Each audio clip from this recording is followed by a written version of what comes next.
Coucou chez vous, j'espère que vous vous portez bien. Je vous reviens avec un nouveau partage dans le cadre du foyer chrétien. J'en ai fait un la semaine dernière, donc je vous invite à le regarder. Et comme je vous l'avais expliqué, je ferai assez régulièrement des partages par rapport au foyer, par rapport aux enfants, par rapport au mariage, par rapport à la famille, etc.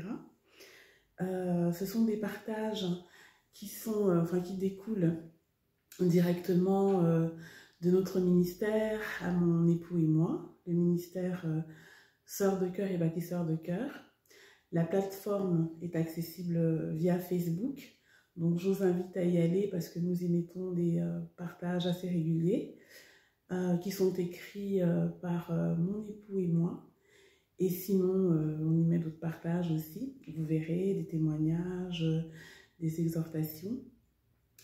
Je vais peut-être commencer par le commencement, comme on dit, et me représenter encore. Et je le ferai à chaque fois parce que c'est vrai que y a des personnes qui découvrent, même si moi je suis assez active sur Facebook depuis plus d'une dizaine d'années. J'ai également un site, Une douceur maison, qui existe depuis plus d'une dizaine d'années aussi. Sur Instagram, c'est beaucoup plus récent, ça fait à peine 2 ans. Et là, sur YouTube, ça fait une semaine. C'est ma fille qui a créé cette chaîne. Donc, je me représente. Je me prénomme Marthe. Et je suis en couple depuis plus d'une trentaine d'années. Nous nous sommes mariés il y a 26 ans.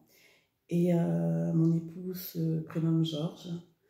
Et nous avons eu la grâce d'avoir 7 enfants, 5 garçons et 2 filles, dont une fille qui est décédée, qui est aujourd'hui auprès de notre Papa Céleste, vu que nous avons la foi, hein, comme vous pouvez le comprendre. Nos enfants sont âgés de 12 ans à 25 ans, voilà. Et ce qui est important aussi à vous dire, c'est que j'avais été diagnostiquée stérile à l'âge de 25 ans. Et je suis donc maman j'ai eu la grâce d'avoir 7 enfants, malgré tout, parce que Dieu n'avait pas dit son dernier mot. Ce sont des témoignages qui sont accessibles sur notre plateforme Sœurs de cœur et bâtisseurs de cœur, notamment par rapport à nos enfants, par rapport à la restauration de notre couple, mais je vais mettre les liens là en description, comme ça vous pourrez cliquer dessus et aller lire, parce que si nous avons à cœur de partager comme nous le faisons aujourd'hui, c'est tout simplement parce que depuis cette trentaine d'années, nous avons vécu énormément de choses, et chaque fois, je le répète, des choses très très difficiles, voire le pire qu'on puisse vivre même au sein d'un mariage. Nous nous sommes séparés, d'ailleurs à plusieurs reprises, mais nous nous sommes séparés, à envisager, à moi-même entamer une procédure de divorce pour vous dire jusqu'où ça a été. Mais ce n'était pas la volonté de Dieu. Parce que lorsque Dieu a formé un couple, forme un couple, ben voilà, c'est lui qui a le dernier mot par rapport à ce couple et pas les hommes. La seule chose, c'est qu'il faut effectivement lui redonner sa place centrale. Alors j'en ai un petit peu parlé la dernière fois dans le premier partage. J'en reparlerai à chaque fois de manière plus précise. Mais c'était vraiment pour vous situer et pour que vous sachiez à qui vous avez affaire. Nous n'avons pas de titre, nous, le côté prophète, coach. D'ailleurs, les coachs, c'est une formation à part entière qu'il faut reconnaître. Hein. Moi, je dis toujours que le meilleur coach, c'est le bon Dieu, c'est vrai, c'est le premier. Puis, parfois, quand on a la grâce de les avoir, les parents, notamment la maman, si ce n'est qu'on ne peut pas tout dire à sa maman. Il y a des choses qu'on ne peut pas dire à sa maman, à son papa, parce qu'il y a des choses qui ne doivent même pas être reçues par les parents. Ils sont là pour nous soutenir. Moi-même qui suis maman, je suis là pour soutenir les enfants, etc. Mais il y a des choses qui ne nous regardent pas, entre guillemets. il faut vraiment parfois des regards extérieurs. Et c'est vrai qu'il y a de plus en plus de personnes qui se consacrent à cela. Tout ce qu'il faut faire, c'est vraiment de prier, de développer votre intimité avec Dieu, parce que c'est cela qui vous permettra d'avoir le discernement et de savoir à qui vous avez affaire. Alors, comme je vous le disais, nous ne sommes pas, on n'a pas de formation de coach ou quoi que ce soit, ça n'a rien à voir, nous ne sommes même pas psychologues, mon époux et moi, que vous ne verrez pas forcément dans les vidéos que je fais. Sachez qu'il est là, on est ensemble, mais c'est plus moi qui parle. En revanche, tout ce qui est écrit, que vous pourrez lire par le biais de Sœurs de Cœur, Bâtisseurs de Cœur, ou sur Une douceur maison dans la rubrique spiritualité, c'est fait à deux. Donc, il voit tout, il est là, c'est notre rock. Voilà. Nous sommes tout simplement, je pourrais dire, à la limite, peut-être mentor pour certaines personnes, c'est un peu du mentoring, mais c'est vraiment dans un but d'échanger, d'apporter, de témoigner, parce que nous l'avons reçu, et que notre ministère, Sœurs de Cœur et Bâtisseurs de Cœur, est vraiment basé sur cela, sur cette restauration, sur ces témoignages, pour vous rappeler qu'effectivement, tout n'est pas linéaire au niveau du couple, et que même quand le pire a été vécu, si Dieu est remis au centre des choses, et bien, on s'en sort, et puis on s'en sort même encore plus fort et avec plus d'amour. Alors, le deuxième partage aujourd'hui est consacré en fait aux enfants et particulièrement aux ados, aux adolescents. Je vous le rappelle, je suis donc maman de 7, même s'il y a une de mes filles qui est au paradis aujourd'hui. Voilà, c'est 7, 2 filles, 5 garçons, et donc de 12 à 25 ans. Je tiens à faire ce partage et qui est, comment dire, qui concerne beaucoup plus les mamans. Aujourd'hui, je vais plus parler aux mamans, sachant que les papas aussi sont concernés.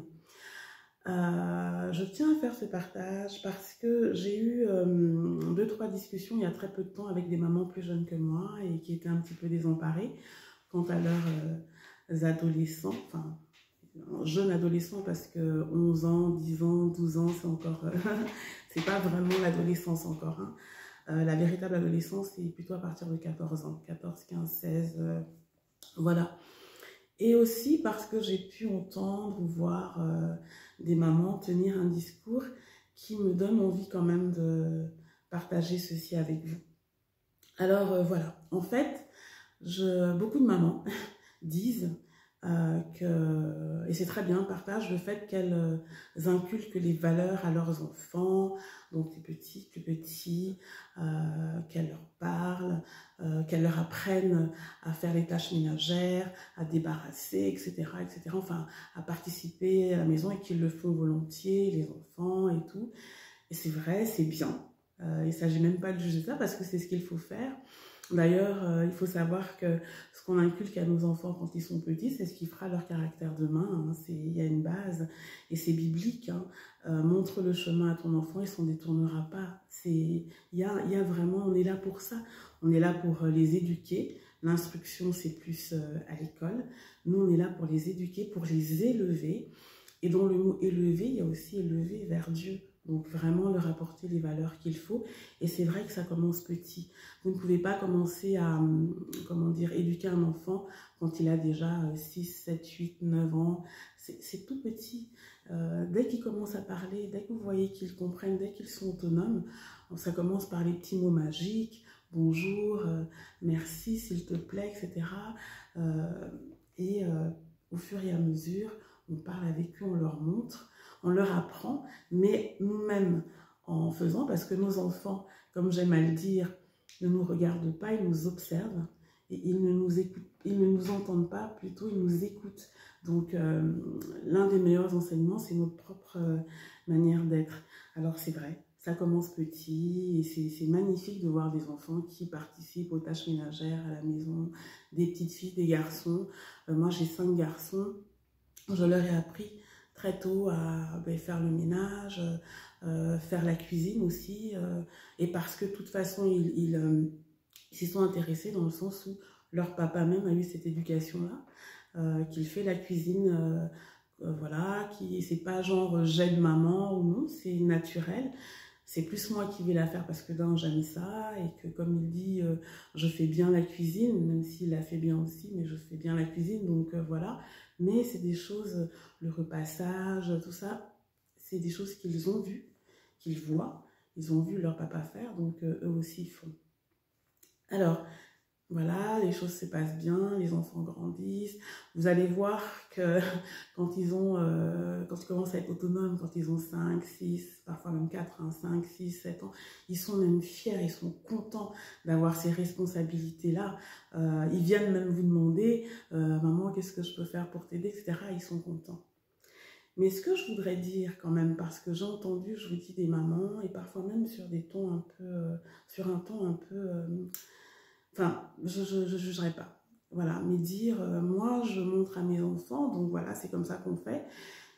Et ce qui sous-entendait que bah, plus tard, tout se passera naturellement, ils continueront à faire naturellement parce qu'il y a eu cette base-là. Mais en fait, les choses ne sont pas aussi linéaires et aussi simples. Et ça, j'aimerais vraiment le partager avec vous. L'adolescence est très particulière à vivre pour nos enfants. Elle peut parfois être difficile, alors qui plus est quand c'est au sein de foyers où il y a des disputes, où il y a même parfois qu'une maman. Il y a de plus en plus de foyers comme ça, où la maman élève seule ses enfants, où le papa, même si les parents sont même encore mariés, le papa est absent, etc., où les deux ne jouent pas leur rôle.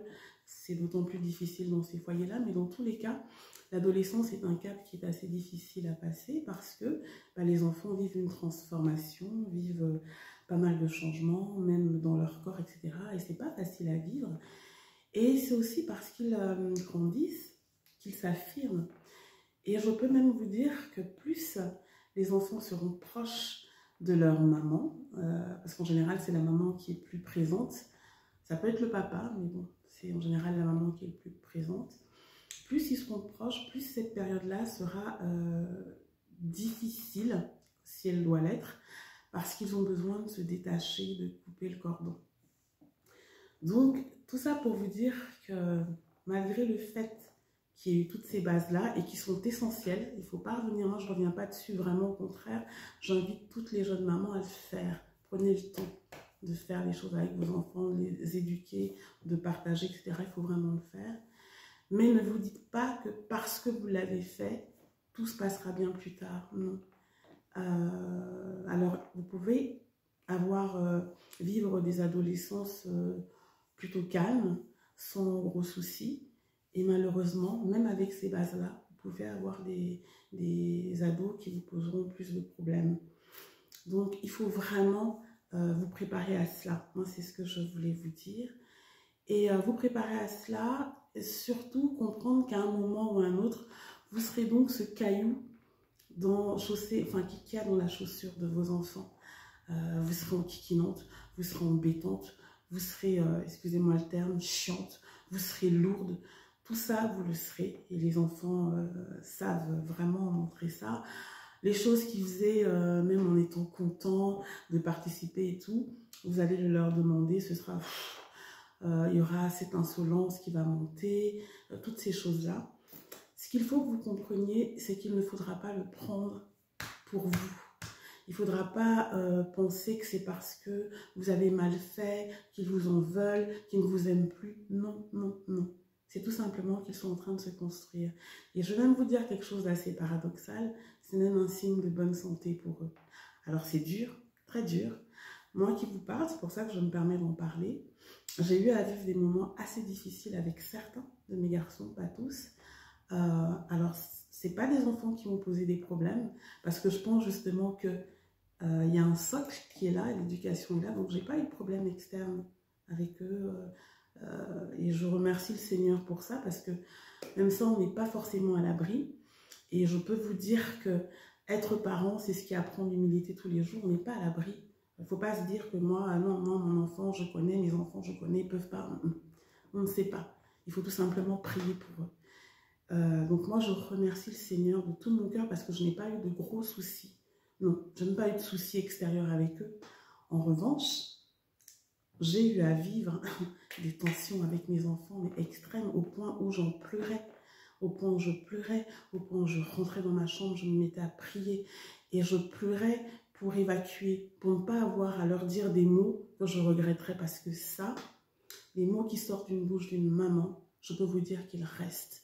Donc priez, priez à chaque fois pour que vous n'ayez pas à dire des choses sur vos enfants parce qu'ils le gardent.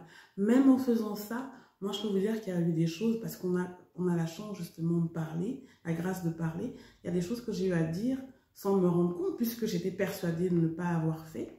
Et bien, quand on en a reparlé, oui, mais tu sais, maman, à un moment, moi, j'ai cru que parce que tu m'avais dit ça, mon Dieu, je me suis sentie, mais brisée.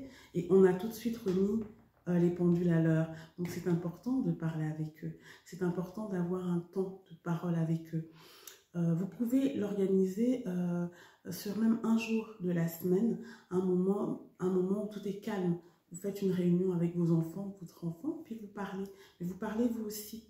Nous, on faisait les moments bas, les moments auxquels ont été les moments bas de la semaine, les moments où on a commencé à faire ça. J'ai commencé à faire ça avec eux quand ils étaient petits, sachant que la période d'adolescence, vous allez faire la même chose. Ce sera souvent non, ça va, parce qu'ils parlent moins. Mais vous continuez à faire, continuez à parler, continuez à dire. Continuez à, quand vous avez été blessé, quand vous avez pleuré, ils vous voient, parfois ils s'en moquent même, hein, mais une fois que vous avez repris le dessus, repartez vers eux. Ne baissez pas les bras, c'est vos enfants. Et je tiens aussi à vous dire, les mamans, de ne pas culpabiliser et que vous êtes la meilleure maman pour vos enfants. Parce qu'avec Dieu, et je vous le répéterai tout le temps pour tous les partages qu'on va faire, que je vais faire là avec vous, avec Dieu, il n'y a pas de hasard. S'il vous a choisi, vous, pour ces enfants-là, c'est que vous êtes la mieux placée pour ça. Apprenez à fermer aussi un peu vos oreilles aux critiques.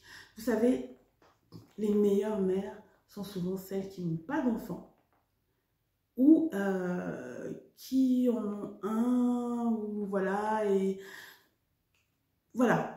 Souvent, c'est ça. Une maman qui a des enfants, qui prend le temps avec ses enfants, sait que c'est pas facile, sait que tout n'est pas rose, sait que tout n'est pas linéaire. Elle ne se permettra pas de vous juger. Vous pouvez échanger, vous pouvez vous soutenir, comme là, je vais essayer de le faire. Vous pouvez vous donner des petits conseils, comme je vais essayer de le faire, sachant que chaque famille a son fonctionnement. Donc, ça peut vous inspirer, mais remettez les choses dans votre manière d'être et dans votre façon de fonctionner. Je vous le répète, si vous êtes là, la maman que vous êtes là, c'est parce que Dieu l'a voulu. Et ça, vous pouvez le dire à vos enfants. Vous pouvez dire à vos enfants, oui, parce qu'ils vous le feront ça. Hein. Oui, mais la maman ou les mamans de mes amis, ce sont les mamans de vos amis. C'est la maman de. En attendant, moi, je suis ta maman. Le Seigneur a voulu ça comme ça, donc essayons de faire ensemble. Ce que vous pouvez aussi dire à vos enfants, c'est qu'il n'y a pas de manuel, comme par exemple ce livre que je lis tous les matins. Il n'y a pas un manuel de bons parents, sinon de bonnes mamans. Sinon toutes, on le lirait tous les matins et puis on appliquerait. Ça n'existe pas ça. Donc, leur dire qu'on apprend aussi avec eux, qu'on peut se tromper. Et il faut le faire ça. Quand vous voyez que vous avez eu tort, ou parce que ça arrive, on n'a pas la science infuse, n'hésitez pas justement pendant ces moments de dialogue à leur dire que effectivement, là je me suis trompée, là j'ai mal fait, excuse-moi, tu sais, j'apprends avec vous et vous êtes d'ailleurs les meilleurs professeurs qui soient. On apprend tous les jours, pardon pour ça, mais en revanche, quand vous êtes sûr de ce que vous faites, ne revenez pas dessus et vous leur dites que non. C'est comme ça peut ne pas te plaire, mais c'est comme ça. Avec moi ici, c'est comme ça. Et c'est moi ta maman, c'est pas l'autre. Tu suis ce que je dis. Une fois que tu seras plus grand, tu feras ce que tu voudras. Dès que tu seras majeur, sorti de chez moi, mais tant que tu es sous ma responsabilité, ça se passe comme ça. Et d'ailleurs, je suis ta maman à vie, hein, comme tu es mon enfant à vie. Vous pouvez leur dire les choses comme ça. Et ce sera dur. Il y aura des moments difficiles. Vous allez même vous dire, mais c'est pas possible. Cet enfant qui faisait tout, à qui j'ai appris, dites-vous que c'est normal. C'est un passage et je vous dis, c'est vraiment un signe de bonne santé. Je vous le redis, moi, mes enfants, il y a plein de gens, si je leur racontais des fois ce que je vivais, ils allaient dire non. Parce que ils ont toujours été, comment dire, regardés, observés, et on me disait, mais mon Dieu, tes enfants sont... Marc, tu as des enfants, mais ils sont gentils, ah, mais ils sont bien élevés, ah, mais il y a des gens qui ne me connaissaient même pas, même dans les magasins et tout, ah, madame, ce qu'on peut vous dire, c'est que vos enfants, etc., etc., mais voilà, c'est une éducation, c'est un travail, et c'est vrai que c'est important parce que justement, bah, ça se voit à l'extérieur. Il reste poli, il reste... Mais il faut bien que ça s'exprime quelque part. Mais quelque part, eh ben, c'est à la maison. La personne qui est là avec eux le plus souvent, c'est maman. C'est elle qui prend. C'est pas parce qu'ils ne vous aiment plus. C'est pas parce que vous avez mal fait les choses, non. Une seule chose, une seule, n'est pas négociable, par contre, c'est le respect. Dès que vous voyez qu'un enfant vous manque de respect, tapez du poing. Un enfant n'a pas à vous manquer de respect. D'ailleurs, vous-même en tant que maman, vous-même en tant que parent, papa, maman, vous n'avez pas à manquer de respect à vos enfants. Ce ne sont pas vos choses. Ce sont pas, ils ne vous appartiennent pas. Nos enfants ne nous appartiennent pas. Hein. Dieu nous a choisis, effectivement, pour être leurs parents. Mais ce sont d'abord les enfants de Dieu. Et il nous a fait confiance pour pouvoir les élever vers lui et qu'ils puissent avoir leur destinée. Donc, ce ne sont pas nos choses. Et ça aussi, il faut qu'on soit humble par rapport à cela. Pareil, une maman ne sait pas tout pour ses enfants, non. Elle fait de son mieux, donc elle éduque, elle sent les choses parce que voilà, on a un instinct particulièrement développé par rapport à ça, je pense. Mais ça ne veut pas dire qu'on doit diriger leur vie, c'est Dieu qui dirige.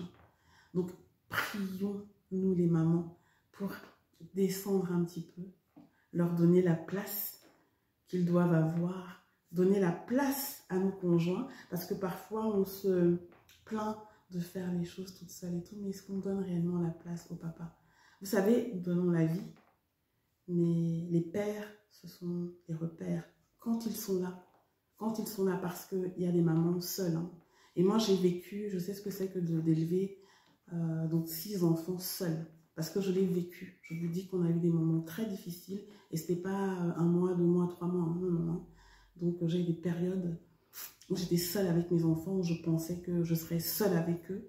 Et voilà, il fallait gérer, hein, plus le travail, etc. Donc ça arrive. Mais en réalité, ce seul avec les enfants, nous ne sommes pas seuls. Parce que Dieu est là. Un enfant de Dieu n'est pas seul. Et il sait exactement comment il fait les choses. Donc même quand une femme élève seule, entre guillemets, ses enfants, d'un, Dieu est là. Et de deux, il y a toujours au moins des personnes qui vont jouer un rôle, entre guillemets, paternel. Ça peut être un frère, ça peut être un papy, votre père, ou ça peut être un tonton, mais il y aura toujours quand même une figure qui sera là pour équilibrer un petit peu les choses et puis pour vous aider. Alors c'est clair que ça ne remplace pas la présence du papa, la présence du conjoint. Et vraiment, j'en parle parce que je l'ai vécu. À un moment, j'ai porté la casquette des deux. Et en réalité, quand on fait ça, on rentre, on devient tellement autoritaire. Et moi, c'est des périodes justement où mes enfants, particulièrement donc mes garçons, j'en ai 5, l'ont ressenti. Hein. On en a parlé après. Et voilà, il y avait un déséquilibre quelque part. J'ai été défaillante. C'est comme ça. On en a parlé. On a remis les choses à plat. Ça n'a pas été facile pour moi d'entendre tout ça. Mais au moins, ils se sont rendus compte que je me remets en question et que surtout, je fais les choses parce que je les aime et que je veux corriger. Il n'est jamais trop tard pour bien faire avec les enfants et particulièrement en amour et même dans notre couple. Donc, vraiment, ce premier partage-là, qui concerne plus les mamans, nos ados, attendez-vous, ça pourra bien se passer, alléluia, mais attendez-vous à vivre des moments un petit peu plus difficiles, un petit peu plus difficiles, moins linéaires, moins doux, ne le prenez pas pour vous. Et dans ces moments-là, priez encore plus pour eux, parce que c'est quand ils sont difficiles comme ça qu'ils ont encore plus besoin de nous. Et priez le Seigneur qu'il vous fortifie, qu'il vous aide à ne pas baisser les bras, parce que personne n'aime vos enfants plus que vous, à part Dieu. Hein. Donc si vous êtes là, et il ne nous donne pas ce qui nous dépasse. Hein. Donc si vous êtes là, faites-vous confiance, priez. Et n'hésitez pas aussi à parler à d'autres mamans qui ont des enfants à peu près du même âge. Il faut le sentir, il ne faut pas parler à tout le monde. Hein. C'est comme votre couple. Vous vous sentirez, demandez au Seigneur, priez, papa, montre-moi comment je dois faire, comment je dois agir, comment, papa, toi-même tu vois, regarde comment je me sens mal, je me sens désemparée, je me sens seule. Parlez à notre papa céleste, vraiment, parlez-lui. Il est là, il répond, il répondra, il mettra sur votre chemin, il vous guidera la personne qui vous fortifiera à ce moment-là. Ça peut être votre maman, ça peut être une sœur, ça peut être une amie, ça peut être une connaissance, ça peut être un échange comme je suis en train de faire là. Moi vraiment, si cette chaîne Mata Douceur TV existe aujourd'hui, c'est pour tout ça. Au-delà des astuces culinaires, c'est pour tous ces partages-là. C'est pour pouvoir apporter, c'est pour pouvoir vous apporter. Parce que on a besoin des uns des autres. On a besoin de bienveillance. On a besoin de tout cela. La vie, on a besoin de ça. Donc c'est pour ça. Si je fais aussi des partages en chantant, je vais faire des partages chantés. J'ai commencé sur Facebook il y a peu de temps. Les gens ont découvert. Moi-même, il y a eu un déclic qui s'est fait grâce à l'un de mes, entre autres, parce que grâce à l'un de mes beaux-frères qui est chanteur et mes enfants qui me poussaient depuis à montrer que je chante et tout. Mais même les partages chantés que je vais commencer aussi à mettre sur cette chaîne-là, de temps en temps, en fait, c'est pareil, c'est vraiment pour vous apporter quelque chose, pour vous faire du bien, pour, voilà, ça rentre dans tous les partages que je fais depuis toutes ces années-là, pour vous apporter du bien-être, parce que la vie est partage, parce que je sais ce que c'est que d'être seul, enfin de se sentir seul, parce que je le redis, un enfant de Dieu n'est pas seul en réalité. Donc ça fait du bien. Ça fait du bien de voir, d'entendre des paroles bienveillantes et sincères. Ça fait du bien de voir que, bah, oui, en fait, là, je suis en train de traverser telle chose. C'est pas parce que je suis nulle, c'est pas parce que je m'y prends mal, et puis cachée, non. Vraiment, on passe quasiment tous par ces moments-là, et c'est ce qui nous permet d'ailleurs de grandir, de nous améliorer, parfois de nous briser pour être humble. Et je vous dis, le rôle de parent, c'est la meilleure école qui puisse exister quant à l'humilité. Parce que le côté, moi, mon enfant, moi je connais mes enfants, mais comment les enfants peuvent, mais comment une maman peut laisser, mais comment un enfant peut être aussi mal élevé? C'est pas comme ça que les choses doivent être vécues ou être regardées, non, non, non, non.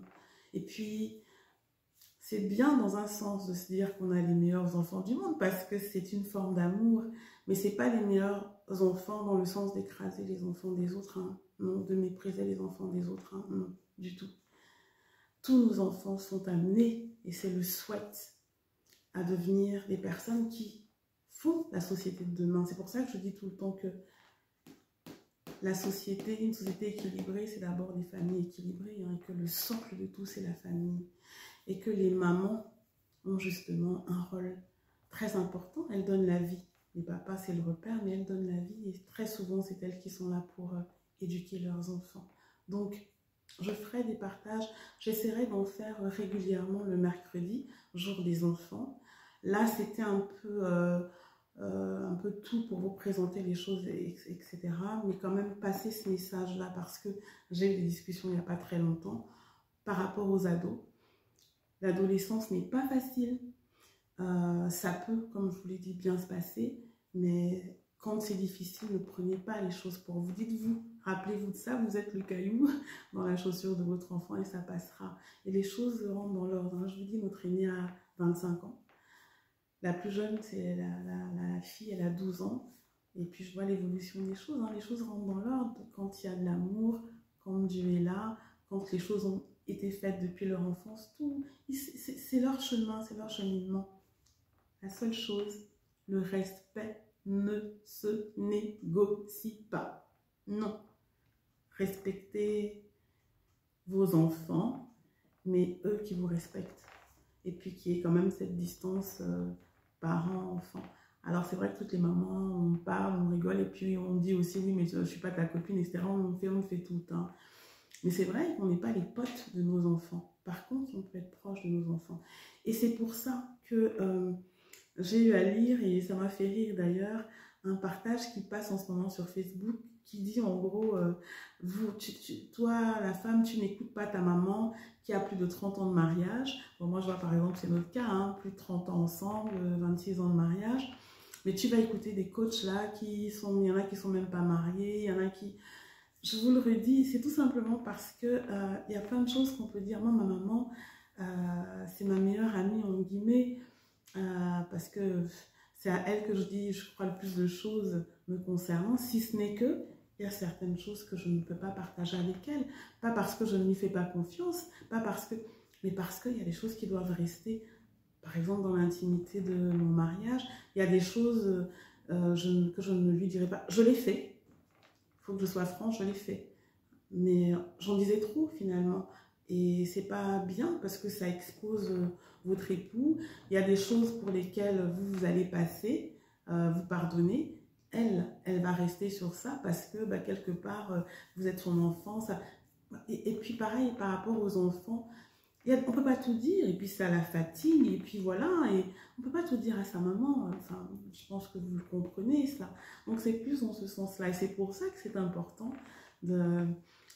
d'avoir des personnes qui nous apportent pour pas qu'on reste enfermé, pour pas qu'on se sente mal, pour pas que c'est pas le but, c'est pas le but non plus. Ça fait du bien. La seule chose, c'est qu'il y a un peu de tout, et c'est pour ça, j'en reviens à ce que je vous ai dit tout à l'heure, qu'il faut développer votre intimité avec Dieu, la renforcer, parce que c'est ce qui vous donnera le discernement, hein, et c'est ce qui vous permettra de comprendre que là, c'est pas pour moi, ici c'est pour moi, ici c'est bon. C'est ça, c'est pas autre chose, parce que de toute façon, il n'y a que lui qui voit au cœur. Hein. Il n'y a que lui qui voit dans le cœur des personnes. Hein. Nous, même quand on a l'impression qu'on sait, on peut se tromper. Notre GPS émotionnel, il nous trompe. Hein. Donc, c'est Dieu, c'est lui. C'est lui, c'est dans ce sens-là que je dis que c'est lui le premier des coachs. Et puis après, il nous guide. Parce qu'on a besoin les uns des autres. La vie n'est rien sans autrui. Et lui-même dit, hein, quand il dit qu'il n'est pas bon d'être seul, c'est pas simplement l'homme et la femme en tant que couple, même dans les relations. Donc, on lui remet tout. Voilà pour le partage aujourd'hui. J'espère qu'il est clair. Je commence. Donc, j'espère que vous recevrez vraiment tout ce que je veux partager avec vous en toute sincérité, en toute transparence. Et là, vraiment, c'est un message particulier aux mamans. Si tu es la maman de tes enfants, là, c'est parce que Dieu l'a voulu ainsi. Donc, c'est toi la meilleure. C'est toi la meilleure maman pour tes enfants. C'est tout. Comme les Camerounais disent, c'est ça qui est ça. C'est toi la meilleure maman pour tes enfants. Fais-toi confiance. Priez pour vos enfants. Dieu écoute particulièrement la prière des mamans. Priez pour vos enfants, d'autant plus quand ils sont difficiles, parce que c'est là où ils ont besoin, encore plus besoin de vous. Priez sans cesse pour vos enfants, même quand ils quittent la maison. Ça reste vos enfants. Respectez leur intimité, respectez leur cheminement, mais priez pour montrer-leur que vous êtes là, que vous êtes disponible pour eux. Montrez-leur cela. Et parlez avec eux. Et vous verrez que même s'il y a des moments où ils seront plus silencieux, ça peut même être un moment un petit peu long, ils reviendront toujours vers vous. Et vous, quand vous parlez, ça rentre là, même si...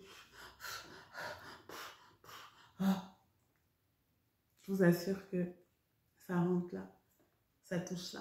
Et ils en ont besoin. Ils ont besoin de repères. Ils ont besoin que vous soyez ferme. Aimer ses enfants, c'est pas céder à tout. Hein. Ah non, non. Aimer ses enfants, c'est justement aussi pouvoir dire que non, ça là, pas chez moi, ça tu fais pas. Ça, ah oui, ça c'est clair, net et précis. Sinon, ça devient n'importe quoi. Voilà pour le partage d'aujourd'hui. J'espère qu'il vous parlera.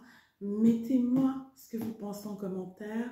Dites-moi si vous souhaitez que je traite de sujets particuliers. Voilà, si ça vous apporte, si ça vous inspire. N'hésitez pas à le faire, je suis à l'écoute.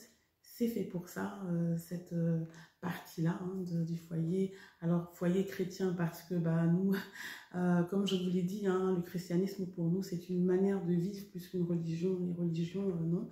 Mais moi, l'une des mamans avec qui j'ai parlé très peu de manière privée est musulmane. Hein, et on est proches et on se parle. Tout ça pour vous dire que ce sont des manteaux, des manteaux hein, qu'on porte, mais il y a un seul Dieu. Donc voilà. Et puis, il y a une maman aussi à qui j'ai parlé, la maman d'une amie de mes enfants, en fait, il y a pas mal de temps, qui ne croit pas en Dieu, etc., mais avec qui j'échange, avec qui j'ai eu à échanger et qui regarde aussi beaucoup ce que je fais. Et voilà, on n'est pas fermé, c'est donc, ça concerne bien plus grand que le foyer chrétien en lui-même, foyer chrétien, parce que bon, bah, c'est nous, on est comme ça, on évolue, c'est notre manière de fonctionner, à mon époux et moi, les enfants, mais c'est ouvert, complètement ouvert, donc là, c'est vraiment un message à toutes les mamans. Prions pour nos enfants, soutenons-nous, nous toutes, nous sommes les mamans des meilleurs enfants et des plus beaux enfants du monde. C'est comme ça et c'est bien qu'ils le ressentent ainsi, mais tous les enfants sont merveilleux et tous les enfants sont précieux, donc apportons-nous. Je ne peux pas vous dire exactement de quoi je parlerai quand je reparlerai des enfants, parce que je fais selon les échanges que j'ai et selon ce qui me vient à cœur, hein, donc ce sera un peu comme ça. Je vous invite à regarder le premier partage là, sur le foyer chrétien, là c'est le deuxième. Et je vous dis à très bientôt dans ce cadre-là. Et sinon, ben, très rapidement là pour toutes les petites vidéos, cuisine, etc. Donc voilà, bon mercredi à vous. Gros câlin à vos enfants. Je prie pour ces mamans, je les appelle mamans, qui souhaitent avoir des enfants. Je prie pour elles. Je prie pour elle, je vous le redis, j'ai été diagnostiquée stérile, hein. J'ai eu 7 enfants. Donc ce sera vraiment quelque chose que je partagerai plus profondément. Je vous porte en prière. Voilà, bonne continuation, bonne journée, je vous embrasse, que Dieu continue de vous bénir, parce qu'il vous bénit déjà. C'est pour ça que je dis demeurer béni. Bisous chez vous.